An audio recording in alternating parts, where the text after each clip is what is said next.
Gérard Tapona. Moi, j'ai été DRH et directeur d'affaires sociales dans différents grands groupes. Et puis, depuis 6 ans, je fais du management de transition. Ma spécialité sont les ressources humaines, mais surtout les ressources humaines sous l'angle des relations sociales, et notamment quand l'élément humain et relationnel avec les partenaires sociaux pose question dans une entreprise, dans un milieu donné. Et donc là, pour le coup, c'est là que j'interviens, c'est là qu'est mon cœur de compétences. J'ai été aussi positionné dans ce groupe-là parce que j'avais une expérience de travail dans des groupes américains qui ont été aussi au cœur de ma carrière précédente, avant le management de transition. Et dans cette problématique donc, de ce groupe de santé, de parapharmacie, il y avait donc une problématique déjà de liaison entre la filiale française, le headquarter européen et puis la maison mère américaine. Donc déjà, c'est des niveaux de compréhension des enjeux où l'adéquation des objectifs n'était pas tout à fait les mêmes. Donc il faut comprendre ces choses-là. Et puis, je dirais pour nos amis américains, comme d'autres pays, je pense même aux Chinois, la question de la compréhension du système de relations sociales français est inaudible, incompréhensible, inintelligible. Et donc du coup, il faut le traduire en quelques mots-clés, business, opérationnel, pour comprendre les enjeux qu'il y a à travers ces relations sociales. Donc dans ce groupe-là, en l'occurrence, on nous a appelé déjà EIM pour faire un audit, c'est-à-dire en fait de faire l'inventaire du fonctionnement de l'entreprise, notamment du fonctionnement des ressources humaines et des relations sociales.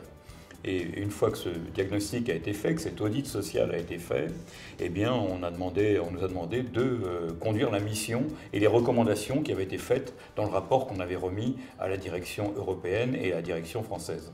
Rapport qui mettait en évidence un problème, je dirais, de personnalité déjà entre les acteurs, entre les membres du comité de direction, et de dysfonctionnement sur la fonction RH qui conduisait à des questions de recrutement, à des questions de traitement, je dirais, des ressources humaines, et pouvait mettre en difficulté l'entreprise, notamment dans l'application des dispositions sociales, réglementaires, et donc il y avait quelques zones de risque. Nous avons soulevé un certain nombre de problèmes majeurs qui a conduit le groupe finalement à remercier toute l'équipe des RH d'un seul coup. Et donc une entreprise qui se retrouvait sans équipe RH. Et donc du coup notre mission a consisté finalement à venir en équipe. Donc j'ai animé une équipe RH qui pendant 1 an, le temps de recruter une nouvelle direction des ressources humaines de l'entreprise, a assuré et la transition, la conduite des projets. Et puis je devrais préciser également que dans le calendrier que le groupe américain avait donné, il y avait aussi une restructuration en cours.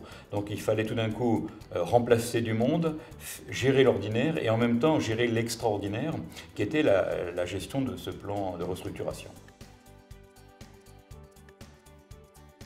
Il y a 2 dimensions. Une dimension, je dirais, interpersonnelle, dans le sens où mon positionnement comme enseignant en université, comme formateur syndical, a permis également de faciliter les relations qui avaient lieu avec les enseignants syndicales.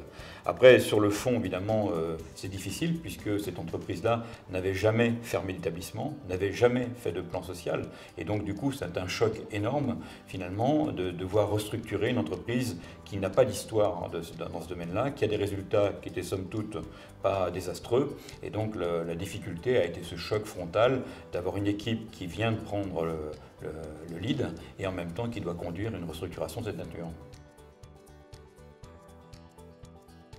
Les objectifs ont été tenus, sauf qu'au dernier moment, après, le groupe a changé de position.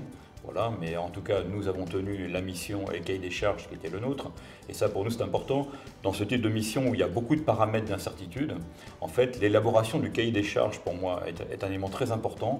La feuille d'objectifs, et là-dessus, il vaut mieux qu'on prenne 1 ou 2 jours de relation entre EIM et puis l'entreprise pour bien définir stratégiquement les rapports de force, les objectifs opérationnels, les résultats attendus. Donc là, par rapport à ce cahier des charges stricto sensu, nous avons été à l'objectif.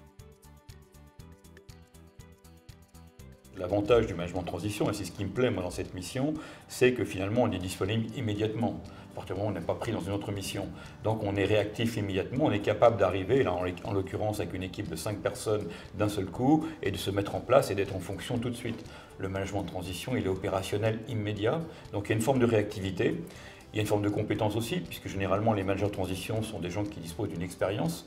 Les gens qui m'accompagnaient également dans cette mission avaient tous une expérience. Donc en fait, on ne découvrait pas le sujet, on ne découvrait pas la technologie ou la technique qui allait avec, on était dedans. Oui, je pense que le management de transition, c'est pas uniquement la vision, je dirais, que beaucoup de dirigeants des RH connaissent, à savoir, je prends quelqu'un pour remplacer quelqu'un. C'est que le management de transition, il peut, comme je l'ai expliqué, faire un audit, une écoute sociale, il peut aider à la stratégie, il peut accompagner les équipes, il peut remplacer du monde. Mais en fait, aujourd'hui, pour moi, le management de transition, c'est pour ça que j'appelle ça un management de transformation, il est là pour accélérer, accompagner, remplacer, mais en tout cas, aujourd'hui, il couvre tout le spectre, pour moi, d'une stratégie sociale. Disons qu'elles ont été très claires parce qu'on a pris le temps justement avant. Évidemment, le PDG de l'entreprise voulait qu'on démarre la mission demain matin et on l'a démarré après-demain matin. C'est-à-dire en fait la journée de différence, ça a été la journée où on a fait un brainstorming ici, on a tout analysé, on a posé les questions, on a défini les choses. Je pense que cette feuille de route, là, cette mission, cet ordre de mission est un élément clé de la réalisation de la mission elle-même.